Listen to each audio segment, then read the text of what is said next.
ದಯಮಾಡಿ ನಮ್ಮ ಪೊಲೀಸ್ ಸಿಬ್ಬಂದಿಯವರು ಆ ಲೈಟ್ ಸ್ವಲ್ಪ ನಮ್ಮ ಕಾರ್ಯಕರ್ತರ ನಮ್ಮ ಪುಣ್ಯಾತ್ಮರ ಕಾರ್ಯಕರ್ತರ ಮಕ ನೋಡುವ ತಿರುಗಿಸ್ರಿ. ಏನಪ್ಪ ನಾನ್ ಕಾಣೋದಿಲ್ವಾ?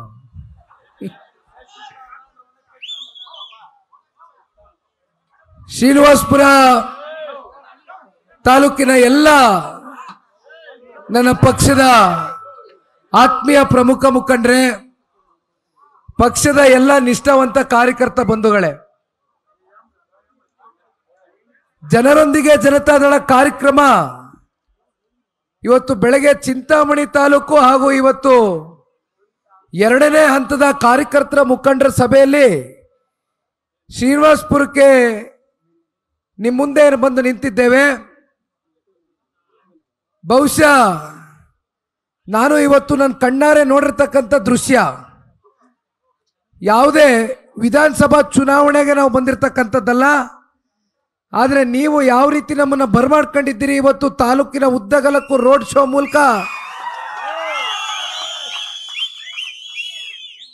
ಒಂದು ರೀತಿ ಚುನಾವಣೆ ರೀತಿ ಒಂದು ಹಬ್ಬದ ವಾತಾವರಣ ಇವತ್ತು ಶ್ರೀನಿವಾಸಪುರ ತಾಲೂಕಿನ ಜನತಾದಳ ಪಕ್ಷದ ಎಲ್ಲ ಕಾರ್ಯಕರ್ತ ಬಂಧುಗಳು ಇವತ್ತಿನ ಕಾರ್ಯಕ್ರಮವನ್ನು ಯಶಸ್ವಿಗೊಳಿಸ್ತಕ್ಕಂಥದಕ್ಕೆ ಪ್ರಾಮಾಣಿಕ ಪ್ರಯತ್ನವನ್ನು ಮಾಡಿದ್ದೀರಿ.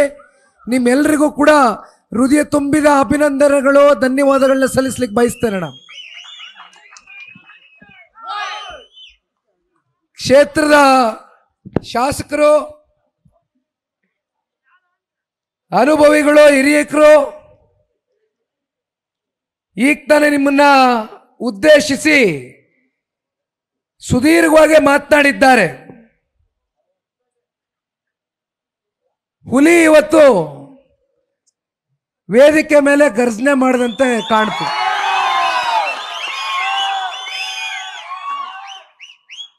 ಅವ್ರು ನನ್ನ ಜೊತೆ ಗಾಡಿಯಲ್ಲಿ ಕೂತಾಗೆ ಹೇಳಿದ್ರು, ಇಲ್ಲ ನಾನು ಇವತ್ತು ಕೆಲವೊಂದಷ್ಟು ಸ್ಪಷ್ಟ ಸಂದೇಶ ಕೊಡಬೇಕು ಅಂತಕ್ಕಂಥ ಇತ್ಯರ್ಥ ಮಾಡ್ಕೊಂಡೇ ಬಂದಿದ್ದೇನೆ, ಅದು ಕೊಟ್ಟೆ ತೀರ್ತೇನೆ ಅಂತಕ್ಕಂಥದ್ದು ಹೇಳ್ತಾ ಇದ್ರು.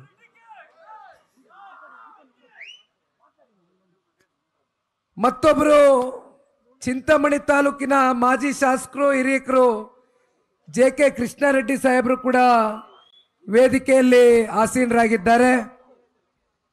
ಕೋಲಾರಿನ CMR ಶ್ರೀನಾಥ್ ರವರು ಕೂಡ ಇದ್ದಾರೆ.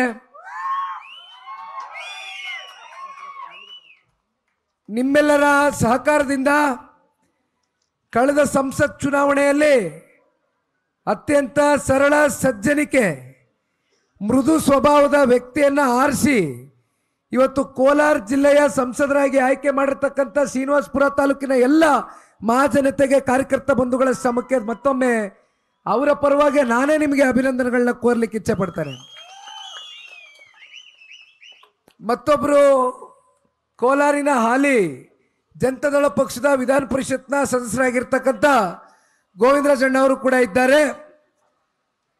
ಇವತ್ತು ವೇದಿಕೆ ಮೇಲೆ ಬಹಳಷ್ಟು ಜನ ಜನತಾದಳ ಪಕ್ಷವನ್ನ ಶ್ರೀನಿವಾಸಪುರ ತಾಲೂಕಿನಲ್ಲಿ ಕಳೆದ 30-40 ವರ್ಷದಿಂದ ಸುದೀರ್ಘ ಕಾಲ ಪಕ್ಷವನ್ನ ಕಟ್ತಕ್ಕಂಥದ್ದಷ್ಟೇ ಅಲ್ಲ, ಪಕ್ಷದ ಏಳು ಬೀಳುಗಳಲ್ಲಿ ಪಕ್ಷ ಸಂಕಷ್ಟದಲ್ಲಿದ್ದಂಥ ಸಂದರ್ಭದಲ್ಲಿ ಧೃತಿಗೆಡದಿರ ಸ್ಥಳೀಯ ಚುನಾವಣೆಗಳ ಬಗ್ಗೆ ಈಗ ತಾನೇ ತುಪ್ಪಲ್ಲಿ ನಾರಾಯಣ ಸ್ವಾಮಣ್ಣ ಅವರು ಮಾತನಾಡ್ತಾ ಇದ್ರು. ಅವ್ರು ಮಾತನಾಡಬೇಕಾದ್ರೆ ಒಂದು ಮಾತನ್ನ ಹೇಳಿದ್ರು, ಎಂದು ಕೂಡ ಸ್ಥಳೀಯ ಚುನಾವಣೆಗಳಲ್ಲಿ ಜನತಾದಳ ಪಕ್ಷ ಹಿಡಿತವನ್ನ ಕಳ್ಕೊಂಡಿರ್ತಕ್ಕಂಥ ಒಂದು ಉದಾಹರಣೆ ಇಲ್ಲ. ನಮ್ಮ ಕಾರ್ಯಕರ್ತರು ಸದೃಢವಾಗಿ ತಳಮಟ್ಟದಿಂದ ಜಿಲ್ಲಾ ಪಂಚಾಯತಿ, ತಾಲೂಕು ಪಂಚಾಯತಿ, ಗ್ರಾಮ ಪಂಚಾಯತಿ ಚುನಾವಣೆ, ಯಾವುದೇ ಸ್ಥಳೀಯ ಚುನಾವಣೆಗಳಿರಲಿ ಅದನ್ನು ಬಹಳ ಗಂಭೀರವಾಗಿ ಪರಿಗಣನೆಗೆ ತಗೊಂಡು ಚುನಾವಣೆಯಲ್ಲಿ ಜಯವನ್ನು ಸಾಧಿಸಿರ್ತಕ್ಕಂಥ ಇತಿಹಾಸವನ್ನ ಇವತ್ತು ಶ್ರೀನಿವಾಸಪುರ ತಾಲೂಕಿನಲ್ಲಿ ತೂಪಲ್ಲಿ ನಾರಾಯಣ ಸ್ವಾಮಣ್ಣ ಅವರು ನೆನೆಸ್ಕೊಳ್ತಾ ಇರ್ತಕ್ಕಂಥದ್ದನ್ನ ಪ್ರಾಸ್ತಾವಿಕ ನುಡಿಗಳಲ್ಲಿ ನಾವೆಲ್ಲರೂ ಕೂಡ ನೋಡಿದ್ವಣ. ಇವತ್ತು ಜನರೊಂದಿಗೆ ಜನತಾದಳ ಕಾರ್ಯಕ್ರಮ ಇಡೀ ರಾಜ್ಯ ವ್ಯಾಪ್ತಿ ಕಳೆದ ತಿಂಗಳು 16ನೇ ತಾರೀಕು ಏನು ಪ್ರಾರಂಭ ಆಯಿತು, ಪಕ್ಷದ ಸಂಘಟನೆಯ ದೃಷ್ಟಿಯಿಂದ ಜೊತೆಯಲ್ಲಿ ಬಹುತೇಕ ಜಿಲ್ಲೆಗಳು, ಹಲವಾರು ತಾಲೂಕುಗಳಲ್ಲಿ ಮೊದಲನೇ ಹಂತದಲ್ಲಿ ಈ ಒಂದು ಕಾರ್ಯಕ್ರಮವನ್ನು ಏನು ಹಮ್ಮಿಕೊಂಡಿದ್ದೇವೆ, ಇವತ್ತು ನಾವೆಲ್ಲರೂ ಬಂದಿರತಕ್ಕಂಥದ್ದು ನಮ್ಮ ಪಕ್ಷದ ಕಾರ್ಯಕರ್ತರನ್ನ, ಮುಖಂಡರನ್ನ ಇವತ್ತು ನಿಮ್ಮೆಲ್ಲರನ್ನು ಉದ್ದೇಶಿಸಿ ನಾವು ಮಾತನಾಡಿ ಹೋಗ್ತಕ್ಕಂಥ ಸಭೆ ಅಷ್ಟೇ ಅಲ್ಲ. ಇದು ಮುಂದಿನ ದಿನಗಳಲ್ಲಣ ಇನ್ನು 3 ವರ್ಷ ಇದೆ ನಮಗೆ ವಿಧಾನಸಭಾ ಚುನಾವಣೆ ಎದುರು ನೋಡ್ತಾ ಇದ್ದೇವೆ. ಅದಕ್ಕಿಂತ ಮುಂಚಿತವಾಗಿ ನಾವು ಎದುರು ನೋಡ್ತಾ ಇರ್ತಕ್ಕಂಥದ್ದು ನಿಮ್ಮ ಚುನಾವಣೆ. ಅಂದರೆ ಡಿಸೆಂಬರು ಜನವರಿ ತಿಂಗಳಲ್ಲಿ ಘೋಷಣೆ ಆಗ್ತಕ್ಕಂಥ ಗ್ರಾಮ ಪಂಚಾಯಿತಿ ಚುನಾವಣೆ, ಅಂದರೆ ಕಾರ್ಯಕರ್ತರ ಚುನಾವಣೆ ನಾವೆಲ್ಲರೂ ಕೂಡ ಇವತ್ತು ಪಕ್ಷದ ವತಿಯಿಂದ ಎದುರು ನೋಡ್ತಾ ಇದ್ದೇವೆ. ತದನಂತರ ಜಿಲ್ಲಾ ಪಂಚಾಯಿತಿ, ತಾಲೂಕು ಪಂಚಾಯಿತಿ ಚುನಾವಣೆ ಈಗಾಗಲೇ ದಿನಾಂಕವನ್ನು ಘೋಷಣೆ ಮಾಡಿ ನಿಗದಿ ಮಾಡಿ ಅಂತಕ್ಕಂಥದ್ದು ಕೋರ್ಟ್ ಕಡೆಯಿಂದ ಈಗಾಗಲೇ ಆದೇಶ ಹೊರಡಿಸಿದ್ದಾರೆ.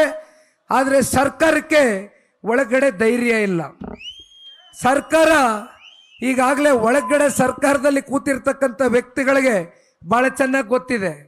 ಜಿಲ್ಲಾ ಪಂಚಾಯಿತಿ, ತಾಲೂಕು ಪಂಚಾಯಿತಿ ಚುನಾವಣೆ ಘೋಷಣೆ ಆದ ಮರುದಿನ ಇವತ್ತು ಕಾಂಗ್ರೆಸ್ಸು ಕರ್ನಾಟಕ ರಾಜ್ಯದಲ್ಲಿ ಎಲ್ಲಿದೆ ಅಂತಕ್ಕಂಥ ದುರ್ಬಿನ್ ಹಾಕಿ ಹುಡುಕ್ತಕ್ಕಂಥ ವಾತಾವರಣ ಸೃಷ್ಟಿಯಾಗ್ತದೆ ಅಂತಕ್ಕಂಥ ಭಯದ ವಾತಾವರಣದಿಂದ ಇವತ್ತು ಕಾಂಗ್ರೆಸ್ನವರು ಚುನಾವಣೆ ನಡೆಸಲಿಕ್ಕೆ ಮುಂದೆ ಬರ್ತಾ ಇಲ್ಲ. ಕಳೆದ 2 ವರ್ಷದ ಕಾಂಗ್ರೆಸ್ನ ಈ ಸರ್ಕಾರದ ಅವಧಿಯಲ್ಲಿ ವೆಂಕಟಶಿವರೆಡ್ಡಿ ಅವರು ಮಾತನಾಡಬೇಕಾದ್ರೆ ಹೇಳ್ತಾ ಇದ್ರು, ಇವತ್ತು ಅವ್ರಿಗೆ ಸಿಕ್ಕಬೇಕಾಗಿರ್ತಕ್ಕಂಥ ಅನುದಾನ ತಡೆ ಹೊಡಿರ್ತಕ್ಕಂಥದ್ರ ಬಗ್ಗೆ ಇವತ್ತು ನಿಮಗೆ ಅವ್ರ ಕೈಯಲ್ಲಿ ಒಂದು ಹಾಳೆ ಇಟ್ಕೊಂಡದ್ರ ಬಗ್ಗೆ ಚರ್ಚೆ ಮಾಡ್ತಾ ಇದ್ರು. ಇದು ವೆಂಕಟಶಿವರೆಡ್ಡಿ ಅವರ ಪರಿಸ್ಥಿತಿ. ಆದರೆ ಇನ್ನು ಕಾಂಗ್ರೆಸ್ನವರ ಪರಿಸ್ಥಿತಿ ನೀವು ಕೇಳಬೇಕು. ಇಷ್ಟು ದಿನ ಪಾಪ ಹೆಂಗೋ ತಡ್ಕೊಂಡಿದ್ರು, ಎಲ್ಲೋ ಹಿಂದೆಗಡೆ ಕೂತ್ಕೊಂಡಾಗ ಮಾತಾಡ್ಕೊಳ್ಳೋರು. ಈಗೇನಾಗ್ಬಿಟ್ಟದೆ, ಜನ ಎಲ್ಲ ಕಡೆ ಓಟ್ ಹಾಕಿ ಗೆಲ್ಲಿಸಿ 2 ವರ್ಷ ಆಗದೆ. ಜನ ಓದಲ್ಲಿ ಬಂದಲ್ಲಿ ಅಲ್ಲಪ್ಪ 136 ಜನ ಶಾಸಕರನ್ನ ಕೊಟ್ಟಿದ್ದೀವಿ, ಇದಕ್ಕಿಂತ ದೊಡ್ಡ ಬಹುಮತದ ಸರ್ಕಾರ ಇನ್ನೇನು ಕೊಡ್ಲಿಕ್ಕಾಗ್ತದೆ ರಾಜ್ಯದ ಜನತೆ? ನಿಮ್ಮ ಯೋಗ್ಯತೆಗೆ 10 ರೂಪಾಯಿ ಪುಡಿಗಾಸ್ ತಗೊಂಡು ಬಂದು ಕ್ಷೇತ್ರದ ಅನುದಾನಕ್ಕೆ ಇವತ್ತು ನೀವು ಒಂದು ರಸ್ತೆ, ಒಂದು ಚರಂಡಿ ಮಾಡಿಸ್ತಕ್ಕಂಥ ಒಂದು ಕೆಲಸ ಮಾಡೋಕ್ಕಾಗದೇ ಇರ್ತಕ್ಕಂಥವ್ರು ನೀವು ಕಾಂಗ್ರೆಸ್ನ ಶಾಸಕರ ಅಂತ ಜನ ತೂಚಿ ಅಂತ ಇವತ್ತು ಬೀದಿಲಿ ಉಗಿತಾವ್ರೆ. ವೆಂಕಟಶಿವರೆಡ್ಡಿ ಅವ್ರ ಪರಿಸ್ಥಿತಿ ಅಲ್ಲ ಇದು. ಮತ್ತೆ ನಾನು ಇನ್ನೊಂದು ಮಾತು ಹೇಳಬೇಕು. ಇತ್ತೀಚೆಗೆ ಒಂದು 2 ತಿಂಗಳು ಪೂರ್ವದಲ್ಲಿ ಹಿಂದೆ ಹೊಸದಾಗಿ ಗೆದ್ದಿರ್ತಕ್ಕಂಥ ಜನತಾದಳ ಪಕ್ಷದ ಶಾಸಕರಿಗೆ ಪಾಪ ನಮ್ಮ ರಾಜ್ಯದ ಉಪಮುಖ್ಯಮಂತ್ರಿಗಳು ಆಹ್ವಾನ ಕೊಟ್ಟು ಕರೀತಾರಂತೆ. ಬರ್ರಪ್ಪ, ನಿಮಗೆಲ್ಲ ಅನುದಾನ ಕೊಡ್ತೀನಿ, ನಿಮಗೆ ನೀರಾವರಿಯಲ್ಲಿ ದೊಡ್ಡ ಮಟ್ಟದಲ್ಲಿ ಗ್ರ್ಯಾಂಟ್ಗಳನ್ನ ಕೊಡ್ತೇನೆ ಬನ್ನಿ ಅಂತ ಕರೆದು ನನಗೆ ಫೋನ್ ಮಾಡಿದರು.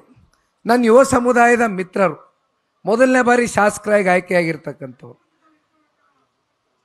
ಉಪಮುಖ್ಯಮಂತ್ರಿಗಳು ಕರೀತಾವ್ರೆ, ನಮ್ಮ ತಾಲೂಕಿನ ನೀರಾವರಿ ವಿಚಾರವಾಗಿ ಅನುದಾನ ಕೊಡ್ತಾರಂತೆ, ಮಾತಾಡಕ್ಕೆ ಕರೀತಾವ್ರೆ, ಏನು ಮಾಡೋದು ಅಂದರು. ದಯಮಾಡಿ ಹೋಗಿ ಬನ್ನಿ, ಯಾರಪ್ಪನ ಮನೆ ದುಡ್ಡು, ಕರ್ನಾಟಕ ರಾಜ್ಯದ ಜನತೆಯ ತೆರಿಗೆಯ ದುಡ್ಡು, ಅವ್ರ ಜೇಬಿಂದ ಕೊಡ್ತಕ್ಕಂಥದ್ದೇನೆಲ್ಲ ಹೋಗಿ ಬನ್ನಿ ಅಂತಂದೆ. ಹೋಗಿದ್ರು. ಪಾಪ ಕೂರ್ಸ್ಕೊಂಡವ್ರೆ, ಅಭಿವೃದ್ಧಿ ವಿಚಾರ ಬಿಟ್ಟು ಬೇರೆ ಎಲ್ಲ ರಾಜಕಾರಣ ಮಾತಾಡವ್ರೆ. ಪಾಪ ಇಷ್ಟು ದಿನ ಹೇಳೋರು 18 ಜನ ಶಾಸಕರಲ್ಲಿ 12 ಜನ ಶಾಸಕರನ್ನ ಖಾಲಿ ಮಾಡಿಸ್ಬಿಡ್ತೀವಿ ನಾವು, ಅವಾಗ ಜನತಾದಳ ಪಕ್ಷದ ಚಿಹ್ನೆನೂ ಕೂಡ ಕುಸಿದೋಗುತ್ತೆ ಅಂತ ಪಾಪ ಭಾಳ ಜನ ಮಾತಾಡ್ತಾ ಇದ್ರು ಹಿಂದೆಗಡೆ. ಮಹಾನ್ ಭಾವರುಗಳು ಹೋದ್ರು, ನಮ್ಮವರು ಕುಂತ್ಕೊಂಡ್ರು. ಅಲ್ಲಿ ರಾಜಕಾರಣ ಹೆಂಗೈತಪ್ಪ ಕುಮಾರಣ್ಣನ ಆರೋಗ್ಯ? ನನಗೆಲ್ಲ ಗೊತ್ತುಕೊಂಡು ಬಿಡ್ರೋ, ನೀವೇನು ಹೇಳಲ್ಲ. ಏನಪ್ಪ ಮುಂದೆ ನಿಖಿಲ್ ಕುಮಾರಸ್ವಾಮಿ ಪಕ್ಷದ ರಾಜ್ಯಾಧ್ಯಕ್ಷ ಆಯ್ತಾನಂತೆ? ಬರೀ ಅವ್ರಿಗೆ ನಮ್ಮ ಪಕ್ಷದ್ದೇ ಚಿಂತೆ. ಕರೆದ್ರು, ಕುಂಡ್ರಿಸ್ಕೊಂಡ್ರು, ಮಾತಾಡಿದ್ರು, ತಲೆ ಸವರಿದ್ರು. ಫೋಟೋಗ್ರಾಫರ್ನ ಕರೆಸಿದ್ರು, ಬಾಪ ಒಂದು 4 ಒಳ್ಳೆ ಬಿಗಿಯಾಗಿ ಫೋಟೋ ಹಿಡ್ಕ, ಇದು ಎಲ್ಲ ಕಡೆ ಆಚೆ ಕಡೆ ಸೋಷಿಯಲ್ ಮೀಡಿಯಾಗಳಲ್ಲಿ ಹಾಕಬೇಕು, ಜನತಾದಳ ಪಕ್ಷದವ್ರು ನಮ್ಮ ಜೊತೆ ಬಂದ್ಬಿಡ್ತಾರೆ ಮುಂದೆ ಅಂತ ತೋರಿಸ್ಕೋಬೇಕಲ್ಲ. ಪಾಪ ಕೈಯಲ್ಲಿ ನಮ್ಮ ಶಾಸಕರಿಗೆ ಅರ್ಜಿ ಇಟ್ಕೊಂಡು ಒಂದು ಫೋಟೋ ಕೊಡಿಸ್ಬಿಟ್ರು. ನಾನು ನಮ್ಮ ಶಾಸಕ ಮಿತ್ರರು ಕೇಳಿದೆ, ಅಲ್ಲ 2 ತಿಂಗಳಾಯ್ತಲ್ರಪ್ಪ ನೀವು, ಅದೆಂಥದೋ KR ಪೇಟೆಗೆ 80 ಕೋಟಿನೋ 90 ಕೋಟಿನೋ ಕೊಡ್ತೀನಿ ಅಂತ ಹೇಳಿದ್ರು, ಇನ್ನೆಲ್ಲೋ ನಮ್ಮ ಹುಣಸೂರು ಹರೀಶ್ ಅವ್ರಿಗೆ 150 ಕೋಟಿ ಕೊಡ್ತೀನಿ ಅಂತ ಹೇಳಿದ್ರು. ಬತ್ತ ಅಂತ ಕೇಳಿದೆ. ಸರ್ ಎಲ್ಲಿ ಸರ್ ಬರ್ತದೆ, ಬಂತು ಫೈನಾನ್ಸ್ನಲ್ಲಿ ಕ್ಲಿಯರೇ ಆಗಲಿಲ್ಲ, ರಾಜ್ಯದ ಮುಖ್ಯಮಂತ್ರಿಗಳು ಮತ್ತೆ ವಾಪಸ್ ಕಳಿಸವ್ರೆ ಅಂತಂದರು. ಅಲ್ಲರೇ ಉಪಮುಖ್ಯಮಂತ್ರಿಗಳೇ, ನಿಜವಾಗ್ಲೂ ನೀವು ನಮ್ಮ ಶಾಸಕರಿಗೆ ಅನುದಾನ ಕೊಡಬೇಕು ಅಂತಕ್ಕಂಥದ್ದು ನಿಮ್ಮ ಮನಸ್ಸಲ್ಲಿದ್ದರೆ ದಯಮಾಡಿ ಮುಂದುವರಿಸಿ. ಆದರೆ ಇವತ್ತೇನಾಗಿದೆ ಪರಿಸ್ಥಿತಿ? ಏನು ಹೇಳವ್ರೆ ಕಾಂಗ್ರೆಸ್ನ ಬಿ ಆರ್ ಪಾಟೀಲ್ರು, ಏನು ಹೇಳವ್ರೆ ಕಾಂಗ್ರೆಸ್ನ ಕಾಗೆ ಅವರು, ಏನು ಹೇಳವ್ರೆ ಕಾಂಗ್ರೆಸ್ನ ಮೊಳಕಾಲ್ಮೂರು ಶಾಸಕರು? ಬೀದಿಲ್ ಜನ ತೂಚಿ ಅಂತ ಉಗಿತಾವ್ರೆ. 2 ವರ್ಷದಲ್ಲಿ ಕೇವಲ 10 ಕೋಟಿ ಕೊಟ್ಟಿದ್ದೀರಿ, ಮೂಗಿಗೆ ತುಪ್ಪ ಸೌರ್ದಂಗೆ ಸೌರ್ ಕಳಿಸಿದ್ದೀರಿ. ನಾವು ಏನಂತ ಉತ್ತರ ಕೊಡೋಣ, ಏನಂತ ಮಖ ತೋರಿಸೋಣ ಜನಗಳಿಗೆ? ಜನ ಬೀದಿಲಿ ಉಗಿತಾವ್ರೆ ಅಂತ ಜನತಾದಳದವ್ರು ಹೇಳ್ತಾ ಇರೋದಲ್ಲ. ವೆಂಕಟೇಶ್ವರಣ್ಣ ಏನು ಸಿಗಲ್ಲ. ಜನರ ಪ್ರೀತಿ ನೀವು ಪ್ರತಿನಿತ್ಯ ಕ್ಷೇತ್ರದಲ್ಲಿದ್ದು ಉಳಿಸ್ಕೊ ಹೋಗ್ಬೇಕಷ್ಟೇ, ಬೇರೆ ಇನ್ನೇನು ಸಿಗಲ್ಲ. ಕಾಂಗ್ರೆಸ್ನವರಿಂದ ಇನ್ನೇನು ನೀವು ಅವರೇ ಆಸ್ತಿ. ನೋಡಿ, ವೆಂಕಟೇಶ್ವರರೆಡ್ಡಿ ಅವರು ಬಹಳ ಮನನೊಂದು ಒಂದು ಮಾತನ್ನ ಹೇಳ್ತಾ ಇದ್ರು ಹಿರಿಯಕರು. ನನಗಿರ್ತಕ್ಕಂಥದ್ದು ಒಂದೇ ಸೈಟು 88 ಅಂದರೆ ನೋಡಿ ನೀವು ಹುಟ್ಟಿದ್ದು ದಿನಾಂಕ ಅಂತ ನೆನ್ಸ್ಕೊಂಡು ಹೇಳ್ತಾ ಇದ್ರು. ಅಣ್ಣ, ನಮ್ಮ ಕಾರ್ಯಕರ್ತರು ನಿನ್ನ ಇಷ್ಟು ವರ್ಷ ಬೆಳೆಸಿ ಹರಿಸಿ ಸಾಕವ್ರೆ, ನೀನು ನಾಳೆ ಮನೆ ಕಟ್ಬೇಕಾ ಹೇಳೋ? ಪಾಪ ಚಂದ ಇಟ್ಟು ಮನೆ ಕಟ್ತಾರೆ ನಮ್ಮ ಕಾರ್ಯಕರ್ತರು, ಅಷ್ಟು ಸದೃಢವಾದವ್ರು ನಮ್ಮ ಕಾರ್ಯಕರ್ತರು. ನಮ್ಗೆ ಯಾಕಣ್ಣ ಮನೆ? ಅವ್ರ ಮನಸ್ಸಲ್ಲೇ ಅವ್ರ ಹೃದಯದಲ್ಲೇ ನಮ್ಗೊಂದು ಸ್ಥಾನ ಕೊಟ್ಟ ಮೇಲೆ ಇನ್ನು ಅದಕ್ಕಿಂತ ಯಾಕೆ ಬಾರಣ? ಎಲ್ಲ ಬರ್ತದೆ, ಭಗವಂತ ಕೊಡ್ತಾನೆ, ಜನ ಕೊಡ್ತಾರೆ.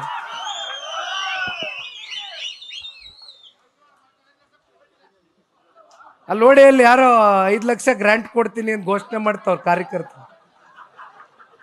ನೋಡಿ ಎಂತ ಚಿಂದಂತ ಕಾರ್ಯಕರ್ತರು ಇಟ್ಕೊಂಡಿದ್ದೀರಿ ನಿಮ್ಮ ತಾಲೂಕಲ್ಲಿ.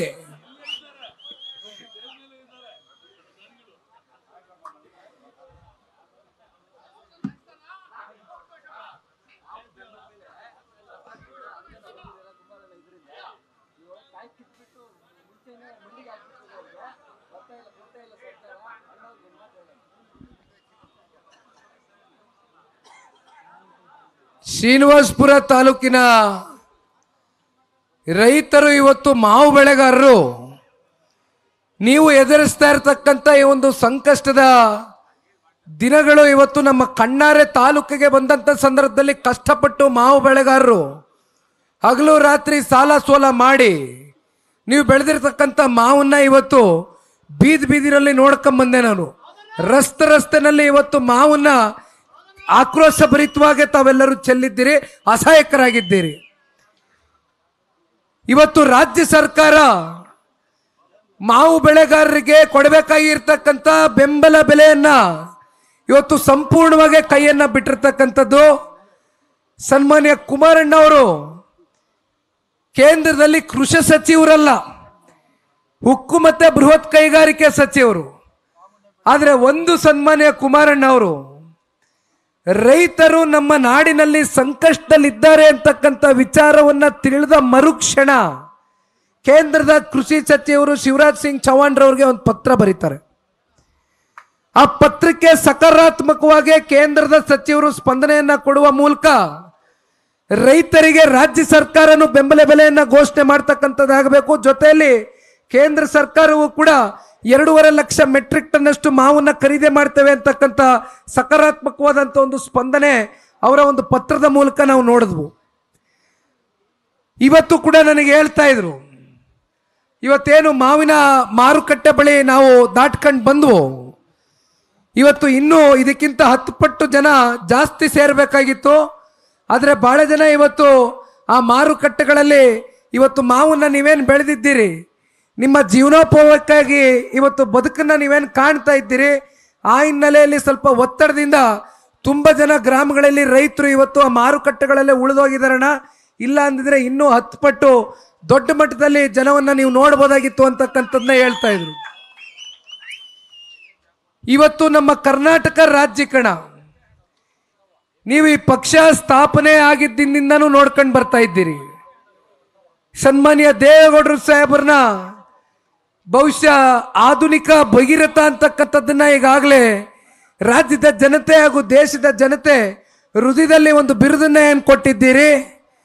ಅವ್ರಿಗೆ ಇರ್ತಕ್ಕಂಥ ನೀರಾವರಿ ವಿಚಾರವಾಗಿ ಆ ದೂರದೃಷ್ಟಿ, ಆ ದೂರ ಕಲ್ಪನೆಗಳು ಇವತ್ತು ನಮ್ಮ ಕರ್ನಾಟಕ ರಾಜ್ಯದಲ್ಲಿ ಕಲ್ಯಾಣ ಕರ್ನಾಟಕಕ್ಕೆ ಹೋಗ್ಲಿ, ಕಿತ್ತೂರು ಕರ್ನಾಟಕಕ್ಕೆ ಹೋಗ್ಲಿ, ಹಳೆ ಮೈಸೂರು ಪ್ರಾಂತ್ಯಕ್ಕೆ ಬರಲಿ, ಇವತ್ತು ಎಲ್ಲೆಡೆ ಕೂಡ ಸನ್ಮಾನ್ಯ ದೇವೇಗೌಡರು ಸಾಹೇಬರು ಇವತ್ತು ಹಾರಂಗಿ ಜಲಾಶಯ ಇರ್ಬೋದು, ಈ ರೀತಿ ಅನೇಕ ಅಣೆಕಟ್ಟುಗಳನ್ನ ಕಟ್ಟಿರ್ತಕ್ಕಂಥದ್ದು, ಹಾರಂಗಿ, ಕಬಿನಿ, ಸಾಕಷ್ಟು ಜಲಾಶಯಗಳನ್ನ ಸನ್ಮಾನ್ಯ ದೇವೇಗೌಡರು ಸಾಹೇಬರು ಅವ್ರ ಕಾಲ್ಗಡದಲ್ಲಿ ನಿರ್ಮಾಣವನ್ನು ಮಾಡಿದರು.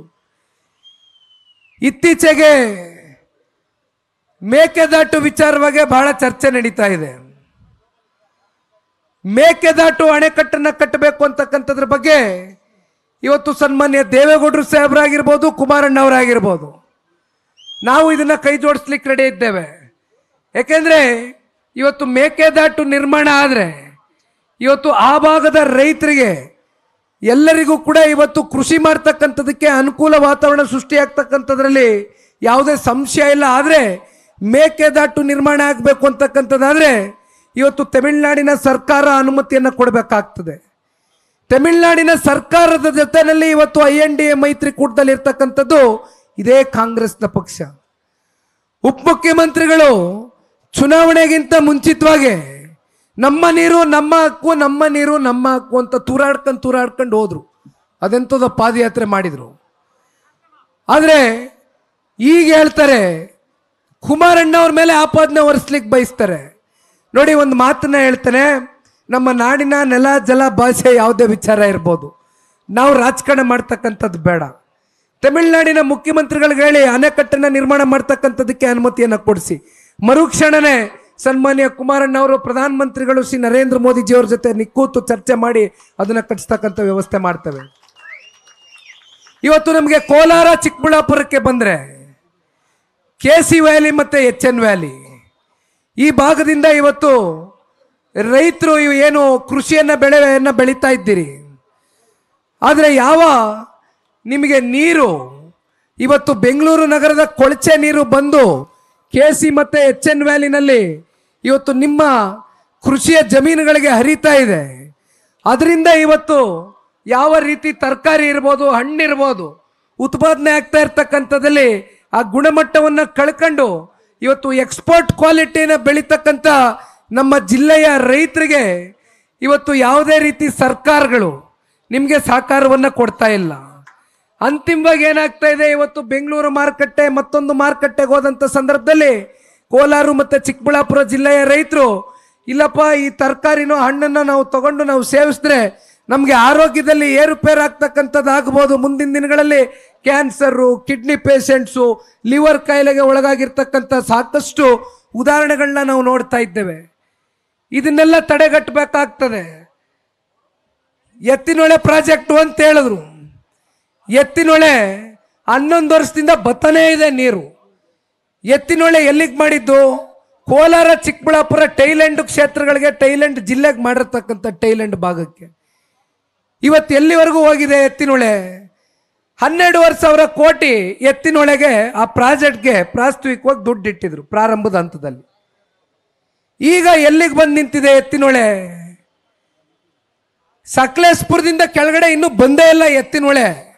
ಇನ್ನು ಕೋಲಾರ ಚಿಕ್ಕಬಳ್ಳಾಪುರಕ್ಕೆ ಇನ್ಯಾವ ಕಾಲಕ್ಕೆ ಬರ್ತದೆ? ಅದ್ರಿಗೆ ಎಸ್ಟಿಮೇಷನ್ ಎಷ್ಟು ಮಾಡ್ಕೊಂಡಿದ್ದೀರಿ? 12,500 ಕೋಟಿಯಿಂದ 30,000 ರಿಂದ 40,000 ಕೋಟಿ ಇವತ್ತು ಎಸ್ಟಿಮೇಷನ್ ಮಾಡ್ಕೊಂಡು ಬರೀ ದುಡ್ಡು ಹೊಡಿತಕ್ಕಂಥ ಕೆಲಸ ಮಾಡ್ಕೊಂಡು ಕೂತವ್ರೆ ಸರ್ಕಾರದವರು. ಇವತ್ತೇನಾದರೂ ರೈತರು ಉಳಿಬೇಕು ಅಂತಕ್ಕಂಥದ್ದಾದ್ರೆ ಸನ್ಮಾನ್ಯ ಕುಮಾರಣ್ಣವರ ಕಾಲ್ಗಡದಲ್ಲಿ ಅವ್ರು ತಗೊಂಡಂಥ ತೀರ್ಮಾನಗಳನ್ನ ನೀವು ನೋಡಿದಿರಣ. ಇವತ್ತಿಗೂ ಕೂಡ ಹೃದಯದಲ್ಲಿ ರೈತರಿಗೂ ಸನ್ಮಾನ್ಯ ಕುಮಾರಣ್ಣ ಅವರ ಆ ಸಾಲ ಮನ್ನಾದ ಬಗ್ಗೆ ಹೃದಯದಲ್ಲಿ ಇಟ್ಕೊಂಡಿದ್ದೀರಿ. ಇದೇ 2013 ಹಾಗೂ 2018 ಮಧ್ಯೆ ಇಂದಿನ ಮುಖ್ಯಮಂತ್ರಿಗಳೇ, ಇಂದಿನ ಕಾಂಗ್ರೆಸ್ ಸರ್ಕಾರವೇ ಅವತ್ತು ಆಡಳಿತದಲ್ಲಿತ್ತು. ಬಂತು ಅವತ್ತು ಸಾಕಷ್ಟು ಬರಗಾಲ ಬಂತು. ಬಹಳ ಜನ ರೈತಾಪಿ ವರ್ಗ ನೀವು ಬೆಳೆದಂಥ ಬೆಳೆ ಮತ್ತೆ ನಿಮಗೆ ಬೆಂಬಲ ಬೆಲೆ ಸಿಕ್ಕಲಿಲ್ಲ. ನಿಮಗೇನು ಸಿಕ್ಕಬೇಕಾಗಿತ್ತೋ ಗೌರವದಿಂದ ನೀವು ವಂಚಿತರಾದ್ರಿ, ಧೃತಿಗೆಟ್ರಿ. ನಿಮ್ಮ ಮನಸ್ಸಿನ ಮೇಲೆ ಆದಂಥ ಪರಿಣಾಮಗಳು, ಸಾಲ ಸೋಲ ತಗೊಂಡಿದ್ರಿ. ಆ ಸಾಲದ ಹೊರೆಗೆ ಸಾಲವನ್ನು ತೀರ್ಸಕ್ಕಾಗ್ದಿರಾ ಕೊನೆಗೆ ಆತ್ಮಹತ್ಯೆಗೆ ಶರಣಾದರು. ಅವತ್ತು ಸನ್ಮಾನ್ಯ ಕುಮಾರಣ್ಣವರು ಮುಖ್ಯಮಂತ್ರಿಗಳಾಗಿರಲಿಲ್ಲ, ವಿರೋಧ ಪಕ್ಷದ ನಾಯಕರ ಸ್ಥಾನದಲ್ಲಿದ್ದರು. ಸನ್ಮಾನ್ಯ ಕುಮಾರಣ್ಣವರು ಬಹಳ ಜನ ಹೇಳ್ತಾರೆ ಇದು ಕೇವಲ ಹಳೆ ಮೈಸೂರು ಪ್ರಾಂತ್ಯಕ್ಕೆ ಸೀಮಿತವಾಗಿರ್ತಕ್ಕಂಥ ಪಕ್ಷ ಅಂತ. ರೈತರು ಆತ್ಮಹತ್ಯೆ ಮಾಡ್ಕೊಂಡಾಗ ಹಳೆ ಮೈಸೂರು ಪ್ರಾಂತ್ಯ, ಕಲ್ಯಾಣ ಕರ್ನಾಟಕದ ಪ್ರಾಂತ್ಯದ ರೈತರು ಅಂತಕ್ಕಂಥ ತಾರತಮ್ಯ ಮಾಡಲಿಲ್ಲ. ನಾನು ಮೊನ್ನೆ ರಾಯಚೂರಿಗೆ ಹೋಗಿದ್ದೆ. ರಾಯಚೂರಿನಲ್ಲಿ ನಮ್ಮ ಜಿಲ್ಲೆಯ ಮಾಜಿ ಶಾಸಕರು, ಹಾಲಿ ಶಾಸಕರು ನೆನ್ಸ್ಕೊಳ್ತಾ ಇದ್ರು. ರಾಯಚೂರಿನಲ್ಲೂ ಕೂಡ ಸನ್ಮಾನ್ಯ ಕುಮಾರಣ್ಣವ್ರು ಬಂದು ರೈತಾಪಿ ವರ್ಗನ ಭೇಟಿ ಮಾಡ್ತಕ್ಕಂಥದ್ದು ಮಾಡಿ ಅವ್ರಿಗೆ ನೆರವನ್ನ ಕೊಟ್ಟು ಅವರ ಮುಂದೆ ನಿಂತು ಒಂದು ದೃಢವಾದಂಥ ಸಂಕಲ್ಪವನ್ನು ತೊಡ್ತಾರೆ. ಸಂಪೂರ್ಣವಾಗಿ ಮುಂದೆ 2018ರಲ್ಲಿ ರಾಜ್ಯದ ಜನತೆ ನನಗೆ ಸಂಪೂರ್ಣ ಬಹುಮತ ಕೊಟ್ಟಂತ ಸಂದರ್ಭದಲ್ಲಿ ಒಮ್ಮೆ ರೈತರ ಸಾಲ ಮನ್ನಾ ಮಾಡ್ತೇನೆ ಅಂತ ಒಂದು ಶಪಥವನ್ನು ತಗೊಳ್ತಾರೆ. ಆದರೆ ನಮಗೆ ಬಂದಂಥದ್ದು ಕೇವಲ 37 ಸ್ಥಾನ. ಆ 37 ಸ್ಥಾನವನ್ನು ಪಡೆದಿದ್ರು ಕೂಡ ಸನ್ಮಾನ್ಯ ಕುಮಾರಣ್ಣವರು ಕೊಟ್ಟಂತ ರೈತಾಪಿ ವರ್ಗಕ್ಕೆ ಮಾತನ್ನ ಉಳಿಸ್ಕೊಂಡಿದ್ದಾರೆ. 25,000 ಕೋಟಿ 25,000 ಕೋಟಿ 5 ವರ್ಷದಲ್ಲ, ಕೇವಲ 14 ತಿಂಗಳ ವ್ಯಾಪ್ತಿ ಒಳಗಡೆ 25,000 ಕೋಟಿ ಹಣವನ್ನು ಹೊಂದಿಸಿದ್ರು ಸನ್ಮಾನ್ಯ ಕುಮಾರಣ್ಣವರು.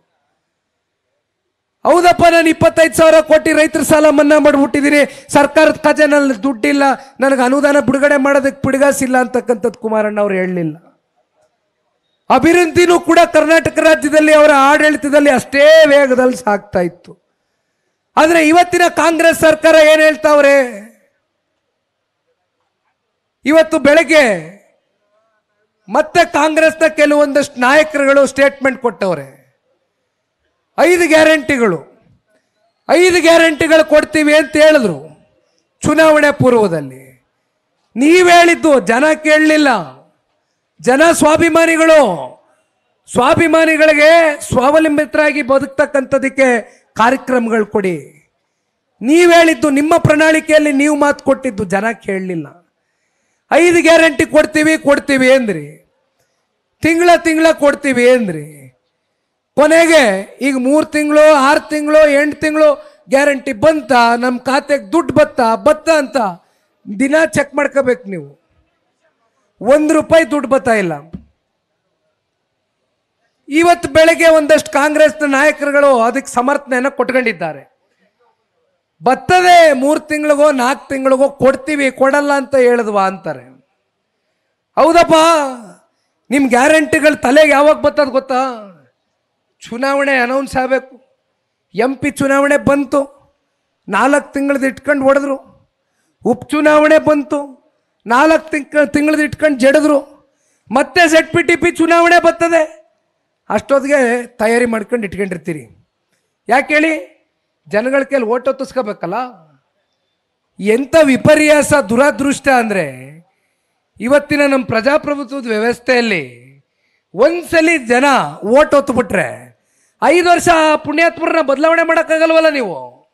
ಅವ್ರು ಹೇಳಿದ್ದೇ ಆಟ, ಆಡಿದ್ದೇ ಆಟ. ಲೂಟಿ ಹೊಡಿಬೋದು, ಭ್ರಷ್ಟಾಚಾರಕ್ಕೆ ಭ್ರಷ್ಟಾಚಾರ, ಏನು ಮಾಡಿದ್ರು ಸರ್ಕಾರ ಇಳಿಸಕ್ಕಾಗಲ್ವಲ್ಲ. ಬಹುಶಃ ವೆಂಕಟಶಿವರೆಡ್ಡಿ ಅವರು ಹೇಳಿದಂತೆ ಇಂಥ ಒಂದು ಕೆಟ್ಟ ಸರ್ಕಾರ ರಾಜ್ಯ ರಾಜಕಾರಣದ ಇತಿಹಾಸದಲ್ಲಿ ಬಹುಶಃ ಮುಂದಿನ ದಿನಗಳಲ್ಲಿ ಒಂದು ಕಪ್ಚುಕ್ಕೆ ರೀತಿ ಉಳಿದೋಗ್ತಕ್ಕಂಥ ಕೆಟ್ಟ ಕಾಂಗ್ರೆಸ್ನ ಸರ್ಕಾರ ಮುಂದಿನ ದಿನಗಳಲ್ಲಿ ಇನ್ನು 3 ವರ್ಷದ ಕಾಲಘಟ್ಟದಲ್ಲಿ ನಾವು ಇನ್ನೂ ನೋಡಬೇಕಲ್ಲ ಇಂಥ ಕೆಟ್ಟ ಸರ್ಕಾರನ, ಕೆಟ್ಟ ಆಡಳಿತವನ್ನು ಅಂತಕ್ಕಂಥದ್ದು.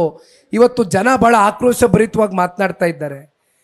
ಇವತ್ತು ಎಲ್ಲೇ ಹೋದ್ರೂ ನಾವು ರಾಜ್ಯ ಪ್ರವಾಸ ಮಾಡ್ತಕ್ಕಂಥ ಸಂದರ್ಭದಲ್ಲಿ ರಾಜ್ಯದ ಉದ್ದಗಲಕ್ಕೂ ಜನ ಒಂದೇ ಚರ್ಚೆ ಮಾಡ್ತಾರೆ. ಕುಮಾರಣ್ಣ ಅವರು 2 ಬಾರಿ ಈ ರಾಜ್ಯದ ಮುಖ್ಯಮಂತ್ರಿ ಆಗಿದ್ರು.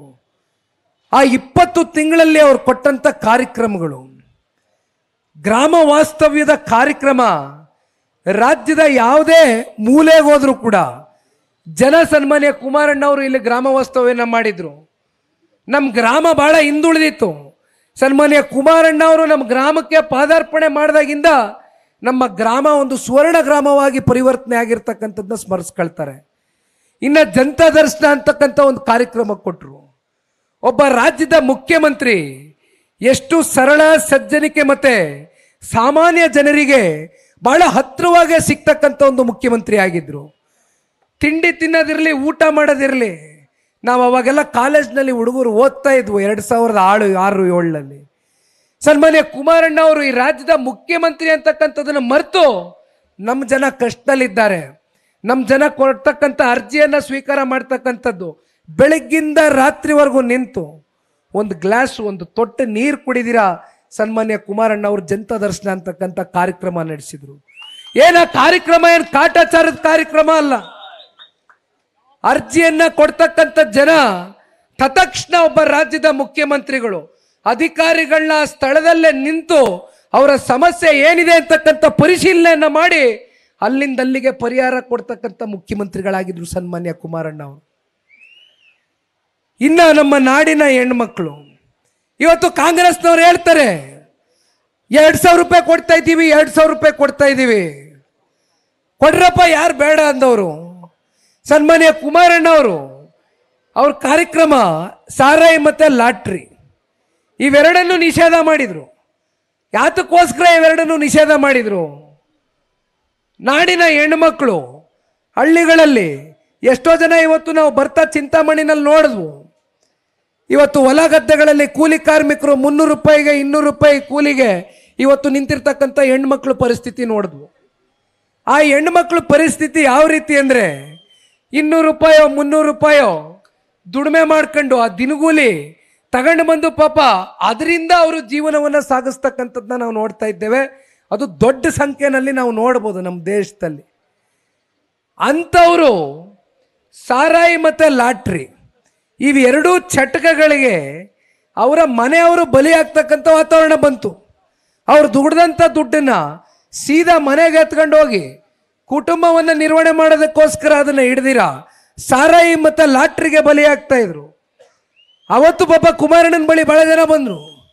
ಸಾರಾಯಿ ಮತ್ತು ಲಾಟ್ರಿ ಏನು ದೊಡ್ಡ ದೊಡ್ಡ ದಂಧೆಗಳನ್ನ ನಡೆಸ್ತಾರೆ, ಆ ದಂಧೆ ನಡೆಸ್ತಕ್ಕಂಥ ಮಾಲೀಕರು ಬಂದು ಸನ್ಮಾನ್ಯ ಕುಮಾರಣ್ಣ ಅವ್ರಿಗೆ ಹೇಳಿದ್ರು, ನಾವೇನಾದ್ರು ನಿಮ್ಗೆ ಕೊಡ್ತೇವೆ, ಯಾತಕ್ಕೋಸ್ಕರ ಇದನ್ನು ತಡೆ ಹೊಡ್ತೀರಿ, ತಗೊಳ್ಳಿ ಏನಾದ್ರು ಅಂದರು. ನಥಿಂಗ್ ಡೂಯಿಂಗ್, ಗೆಟ್ ಔಟ್ ಅಂದರು ಕುಮಾರಣ್ಣ. ನಮ್ಮ ನಾಡಿನ ಹೆಣ್ಣುಮಕ್ಕಳು ಬದುಕಬೇಕು, ಮನೆಯಲ್ಲಿ ದೀಪ ಉರಿಬೇಕು, ಯಾವ ಕಾರಣಕ್ಕೂ ಕೂಡ ನಮ್ಮ ನಾಡಿನ ಹೆಣ್ಣುಮಕ್ಕಳಿಗೆ ನೋವಾಗಬಾರ್ದು, ಗೆಟ್ ಔಟ್ ಅಂತ ಹೇಳಿದ್ರು. ಈ ರೀತಿ ಸನ್ಮಾನ್ಯ ಕುಮಾರಣ್ಣ ಅವರು ಬದುಕು ಬಂದಿರತಕ್ಕಂಥದ್ದು. ಇವತ್ತು ಜನ ಎಲ್ಲೋದ್ರೂ ಕೂಡ ಇಲ್ಲಪ್ಪ ಮತ್ತೆ ಕುಮಾರಣ್ಣನ ಮುಖ್ಯಮಂತ್ರಿಯಾಗಿ ನೋಡಬೇಕು. ಕುಮಾರಣ್ಣ ಅಂತಕ್ಕಂಥ ನಾಯಕ ಇವತ್ತು ನಮ್ಮ ಕರ್ನಾಟಕ ರಾಜ್ಯದಲ್ಲಿ 5 ವರ್ಷಗಳ ಕಾಲ ಸುದೀರ್ಘವಾಗಿ ಮುಖ್ಯಮಂತ್ರಿಗಳ ಸ್ಥಾನದಲ್ಲಿ ಕೂತ್ರೆ ನಮ್ಮ ಜನ, ನಮ್ಮ ರೈತರು, ಧ್ವನಿ ಇಲ್ಲದೆ ಇರ್ತಕ್ಕಂಥ ಜನರಿಗೆ ಧ್ವನಿಯಾಗಿ ಕೆಲಸ ಮಾಡ್ತಕ್ಕಂಥ ನಾಯಕ ಸನ್ಮಾನ್ಯ ಕುಮಾರಣ್ಣ ಅವರು ಅಂತಕ್ಕಂಥದ್ದು ಇವತ್ತು ರಾಜ್ಯದ ಉದ್ದಗಲಕ್ಕೂ ಚರ್ಚೆ ಮಾಡ್ತಾ ಇದ್ದಾರೆ. ಹಾಗಾಗಿ ಅಣ್ಣ ಇವತ್ತು ನಾನಿಲ್ಲಿ ಬಂದು ನಿಂತಿರ್ತಕ್ಕಂಥದ್ದು ಯಾವುದೇ ಜನತಾದಳ ಪಕ್ಷದಲ್ಲಿ ಸ್ಥಾನಮಾನದ ಅಪೇಕ್ಷೆಗೋಸ್ಕರ ನಾನು ಬಂದಿಲ್ಲ. ನನಗೆ ನಿಮ್ಮೆಲ್ಲರ ಹೃದಯದಲ್ಲಿ ಒಂದು ಸ್ಥಾನ ಬೇಕು. ನನ್ನ ಮೇಲೆ ಒಂದು ನಂಬಿಕೆ ಇಟ್ಟಿದ್ದೀರಿ, ನನ್ನ ಮೇಲೆ ಒಂದು ವಿಶ್ವಾಸ ಇಟ್ಟಿದ್ದೀರಿ. ಯಾವ ರೀತಿ ಸನ್ಮಾನ್ಯ ದೇವೇಗೌಡರನ್ನ, ಕುಮಾರಣ್ಣನ ಇವತ್ತು ರಾಜ್ಯಾದ್ಯಂತ ನಮ್ಮ ಪಕ್ಷದ ಮುಖಂಡರುಗಳು, ಕಾರ್ಯಕರ್ತರು ಈ ಪಕ್ಷವನ್ನು ಬೆಳೆಸಿ ಆರಿಸಿ ಇಲ್ಲಿವರೆಗೂ ತಂದು ಇಳಿಸಿದ್ದೀರಿ. ಇವತ್ತು ನಿಖಿಲ್ ಕುಮಾರಸ್ವಾಮಿ ಬರ್ತಾ ಇದ್ದಾನೆ ಅಂದರೆ ಅಷ್ಟೇ ಪ್ರೀತಿ ವಿಶ್ವಾಸದಿಂದ ಇವತ್ತು ಮನಸ್ಪೂರ್ವಕವಾಗಿ ನೀವೆಲ್ಲರೂ ನನಗೆ ಸ್ವಾಗತವನ್ನು ಕೋರ್ತಾ ಇದ್ದೀರಿ. ಇವೆಲ್ಲವನ್ನ ನೋಡಿದಾಗ ನಾನು ಈ ಪಕ್ಷದ ನಿಷ್ಠಾವಂತ ಕಾರ್ಯಕರ್ತನಾಗಿ ನನ್ನ ಮನಸ್ಸಿನಲ್ಲಿರ್ತಕ್ಕಂಥದ್ದು ಒಂದೇ, ಇವತ್ತು ತಾವುಗಳು ಇಷ್ಟು ನಮಗೆ ಪ್ರೀತಿ ವಾತ್ಸಲ್ಯದಿಂದ ಏನು ಕಾಣ್ತಾ ಇದ್ದೀರಿ, ಇವತ್ತು ನನ್ನ ಮೇಲೆ ಹೆಚ್ಚಿನ ಒಂದು ಜವಾಬ್ದಾರಿ ಇದೆ. ನನ್ನ ಮುಂದೆ ಇರ್ತಕ್ಕಂಥದ್ದು ಒಂದೇ ಅಣ್ಣ. ಭಾಳ ಜನ ಟೀಕೆ ಮಾಡ್ತಾರೆ, 2004ರಲ್ಲಿ 59 ಸೀಟ್ ಗೆದ್ದಿತ್ತು ಜನತಾದಳ ಪಕ್ಷ. ಹೇಳ್ತಾರೆ ತುಂಬ ಜನ ಪಾಪ ಆಡಳಿತದಲ್ಲಿರ್ತಕ್ಕಂಥ ನಾಯಕರು, ಜನತಾದಳ ಪಕ್ಷ ಎಲ್ಲಿದೆ, ಜನತಾದಳ ಪಕ್ಷ ಮುಗ್ದೇ ಹೋಯ್ತು ಅಂತಾರೆ. ಜನತಾದಳ ಪಕ್ಷ ಎಲ್ಲಿದೆ ಅಂತಕ್ಕಂಥದ್ದನ್ನ ಸಾಬೀತು ಮಾಡ್ತಕ್ಕಂಥ 2028ರ ವಿಧಾನಸಭಾ ಚುನಾವಣೆಯಲ್ಲಿ ನಮ್ಮ ಪಕ್ಷದ ಕಾರ್ಯಕರ್ತರುಗಳು ತೋರಿಸ್ತಾರೆ ಅಂತಕ್ಕಂಥದ್ದು ಸಂಪೂರ್ಣ ಆತ್ಮವಿಶ್ವಾಸವನ್ನು ಇಟ್ಕೊಂಡಿದ್ದೇನೆ. ಅದಕ್ಕಿಂತ ಪೂರ್ವದಲ್ಲಿ ಇವತ್ತು ನಾನೇನು ಬಂದಿದ್ದೇನಣ್ಣ, ಇವತ್ತು ಈ ಒಂದು ಸಭೆ ಕೇವಲ ಇಲ್ಲಿ ನಿಂತು ನಿಮ್ಮ ಜೊತೆ ಭಾಷಣ ಮಾಡಿ ಒಂದು 3-4 ಗಂಟೆಗೆ ನಿಮ್ಮ ಜೊತೆ ಕಳೆದು ಹೋಗ್ತಕ್ಕಂಥ ಸಭಾ ಅಷ್ಟೇ ಅಲ್ಲ ಇದು. ಇವತ್ತು ನಿಖಿಲ್ ಕುಮಾರಸ್ವಾಮಿ ಒಂದು ದೃಢವಾದಂಥ ನಿರ್ಧಾರವನ್ನು ಮಾಡಿದ್ದಾನೆ. ನಿಮ್ಮ ಜೊತೆ ಇಲ್ಲಿ ಒಮ್ಮೆ ಅಲ್ಲ, 2 ಬಾರಿ ಅಲ್ಲ, 3 ಬಾರಿ ಅಲ್ಲ, ಇನ್ನೂ ಅನೇಕ ಬಾರಿ ಇವತ್ತು ಪ್ರತಿ ತಾಲೂಕುಗಳಿಗೆ ಇಡೀ ರಾಜ್ಯಾದ್ಯಂತ ಪ್ರವಾಸವನ್ನು ಮಾಡ್ತೇನೆ. ನಮ್ಮ ಕಾರ್ಯಕರ್ತರು, ನಮ್ಮ ಮುಖಂಡರುಗಳ ಸಲಹೆಗಳನ್ನ ಸ್ವೀಕಾರ ಮಾಡ್ತೇನೆ. ಮುಂಬರ್ತಕ್ಕಂಥ ZPTP ಚುನಾವಣೆ ಭಾಳ ಜನ ಆಕಾಂಕ್ಷಿತರಿರ್ತೀರಿ, ಆಸೆಯನ್ನು ಇಟ್ಕೊಂಡಿರ್ತೀರಿ, ನಾವು ಚುನಾವಣೆಗಳಲ್ಲಿ ನಿಲ್ಲಬೇಕು, ನಮ್ಮ ವ್ಯಾಪ್ತಿಯಲ್ಲಿ ನಾವು ಜನರ ಸೇವೆಯನ್ನು ಮಾಡಬೇಕು ಅಂತಕ್ಕಂಥದ್ದು. ಇವತ್ತು ಒಂದು ಮಾತನ್ನೇ ಹೇಳ್ತಾರಣ, ನಿಮ್ಮೆಲ್ರಿಗೂ ಗೊತ್ತಿದ್ದಂಗೆ ಕಳೆದ ಸಂಸತ್ ಚುನಾವಣೆಯಲ್ಲಿ ನಾವು ಭಾರತೀಯ ಜನತಾ ಪಾರ್ಟಿ ಮತ್ತು JDS ಇಬ್ಬರು ಕೂಡ ಒಂದು ಮಿತ್ರ ಪಕ್ಷವಾಗಿ ಸಂಸತ್ ಚುನಾವಣೆಯನ್ನು ಎದುರಿಸಿದ್ದೇವೆ. ಮುಂದಿನ ದಿನಗಳಲ್ಲಿ ZPTP ಚುನಾವಣೆ ಇರ್ಬೋದು, ಶಾಸಕರ ಚುನಾವಣೆ ಇರ್ಬೋದು, ಇದು ಯಾವುದೇ ಚುನಾವಣೆಗಳಲ್ಲಿ ಇವತ್ತು ಇಲ್ಲಿಯವರೆಗೂ ನಾವು ಸ್ವತಂತ್ರವಾಗಿ ಪಕ್ಷ ಮೈತ್ರಿ ಶಾಶ್ವತವಾಗಿ ಮುಂದುವರಿಯುತ್ತೆ, ಅದರಲ್ಲಿ ಯಾವುದೇ ಅನುಮಾನ ಇಲ್ಲ. ಆದರೆ ಇವತ್ತು ಸವಾಲು ನಿಮ್ಮ ಮುಂದೆ ಜಾಸ್ತಿ ಇದೆ. ಇವತ್ತು ನೀವು ಸೀಟನ್ನು ತಗೊಳ್ಬೇಕು ಅಂತಕ್ಕಂಥದ್ದಾದರೆ ನಮ್ಮ ಕ್ಷೇತ್ರದ ಅಭ್ಯರ್ಥಿಗಳ ಮುಂಚೂಣಿಯಿಂದ ಇವತ್ತು ಹೇಳ್ತಕ್ಕಂಥದ್ದಾದರೆ ನೀವು ZPTP ಚುನಾವಣೆಗಳೇನು ಎದುರಿಸ್ತೀರಿ, ನೀವೆಲ್ಲರೂ ಕೂಡ ನಿಮ್ಮ ನಿಮ್ಮ ಪಂಚಾಯಿತಿಗಳಲ್ಲಿ, ನಿಮ್ಮ ನಿಮ್ಮ ವ್ಯಾಪ್ತಿಗಳಲ್ಲಿ ಜನರ ಜೊತೆ ಬೆರೀತಕ್ಕಂಥ ಕೆಲಸ ಆಗಬೇಕು. ನಾವು ಸರ್ವೆಯನ್ನು ಮಾಡಿಸಿದಂಥ ಸಂದರ್ಭದಲ್ಲಿ ಇವತ್ತು ಸರ್ವೆ ರಿಪೋರ್ಟ್ಗಳ ಮೂಲಕ ಇವತ್ತು ನಿಮ್ಮ ಹೆಸರು ಮುಂದೆ ಬಂದಂಥ ಸಂದರ್ಭದಲ್ಲಿ ಅಭ್ಯರ್ಥಿಗಳ ನೇತೃತ್ವದಲ್ಲಿ ಮತ್ತೆ ಕೂತ್ಕೊಂಡು ನಿಮ್ಮ ಜೊತೆಯಲ್ಲಿ ಸಾಮೂಹಿಕವಾಗಿ ಕೂತು ಚರ್ಚೆ ಮಾಡ್ತೇನೆ. ಒಟ್ಟಾರೆಯಾಗಿ ತೀರ್ಮಾನ ನೀವು ತಗೋಬೇಕು. ಯಾಕೆಂದರೆ ಈ ಪಕ್ಷ ಎಲ್ಲೋ ಡೆಲ್ಲಿಲಿ ಓಡ್ತಕ್ಕಂಥ ಪಕ್ಷ ಅಲ್ಲ. ಈ ಪಕ್ಷ ಕಾರ್ಯಕರ್ತರ ಪಕ್ಷ, ಕಾರ್ಯಕರ್ತರು ಕಟ್ಟಿರ್ತಕ್ಕಂಥ ಪಕ್ಷ. ಇವತ್ತು ನಿಮ್ಮ ಮೂಲಕವೇ ಯಾವುದೇ ತೀರ್ಮಾನಗಳಾಗಬೇಕಾದ್ರೂ ನಿಮ್ಮೆಲ್ಲರ ಸಾಮರ್ಥ್ಯದಿಂದ ನಿಮ್ಮೆಲ್ಲರ ಅಭಿಪ್ರಾಯವನ್ನು ಕ್ರೋಢೀಕರಿಸೇ ತೀರ್ಮಾನವನ್ನು ತಗೊಳ್ತೇವೆ.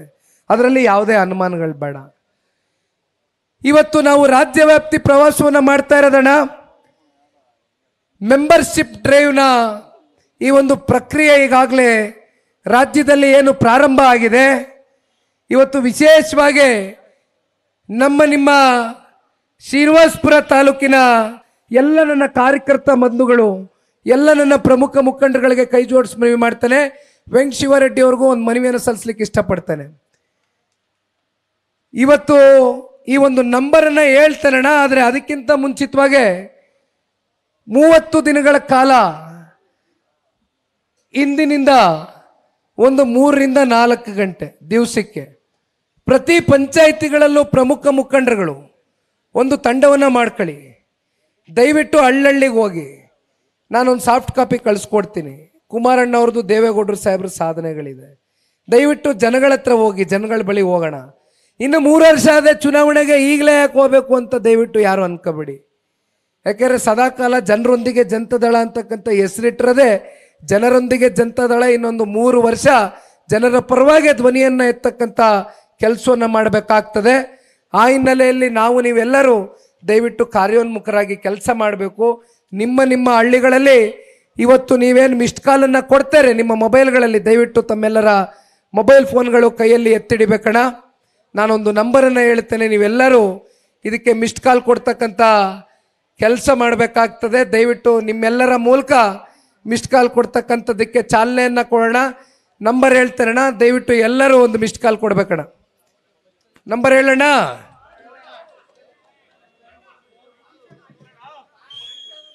ಮಾಡ್ಬಿಟ್ಟಿದ್ದೀರಾ? ಮಾಡದೇ ಇರೋರು 99640028 ಜನತಾದಳ ಪಕ್ಷ, ಭಾರತೀಯ ಜನತಾ ಪಾರ್ಟಿಯ ಸಮ್ಮಿಶ್ರ ಸರ್ಕಾರ, ನಿಮ್ಮೆಲ್ಲರ ಹೋರಾಟ. ದಯವಿಟ್ಟು ಇಂದಿನಿಂದ ನೀವೆಲ್ಲರೂ ಕಾರ್ಯೋನ್ಮುಖರಾಗಿ ಪಕ್ಷದ ಸಂಘಟನೆಗೆ ಜೊತೆಯಲ್ಲಿ ಮೆಂಬರ್ಶಿಪ್ ಡ್ರೈವ್ನ ಇನ್ನೂ ಹೆಚ್ಚು ದೊಡ್ಡ ಸಂಖ್ಯೆಯಲ್ಲಿ ಗುರಿ ಮುಟ್ಟತಕ್ಕಂಥದಕ್ಕೆ ನಿಮ್ಮ ಸಹಕಾರ ಇರಲಿ ಅಂತಕ್ಕಂಥದ್ದನ್ನ ಕೋರ್ತಾಣ. ಮತ್ತೊಮ್ಮೆ ಮಗದೊಮ್ಮೆ ಶ್ರೀನಿವಾಸಪುರ ತಾಲೂಕಿನ ಎಲ್ಲ ವೇದಿಕೆ ಮೇಲೆ ಆಸೀನರಾಗಿರ್ತಕ್ಕಂಥ ನಮ್ಮ ಪಕ್ಷದ ಪ್ರಾಮಾಣಿಕ ಪಕ್ಷದ ಎಲ್ಲ ಬೇರುಗಳು, ಮುಖಂಡರುಗಳು, ಮುಂದೆ ಇರ್ತಕ್ಕಂಥ ಎಲ್ಲ ನಿಷ್ಠಾವಂತ ಕಾರ್ಯಕರ್ತ ಬಂಧುಗಳಿಗೆ ಧನ್ಯವಾದವನ್ನು ಸಲ್ಲಿಸುತ್ತಾ ನನ್ನ ಮಾತಿಗೆ ವಿರಾಮವನ್ನು ಕೊಡ್ತೇನೆ. ಜೈ ಹಿಂದ್, ಜೈ ಕರ್ನಾಟಕ. ನ್ಯೂಸ್ ಫಸ್ಟ್ ನಿರ್ಭೀತಿಯಿಂದ ನಿಮ್ಮ ಪರವಾಗಿ.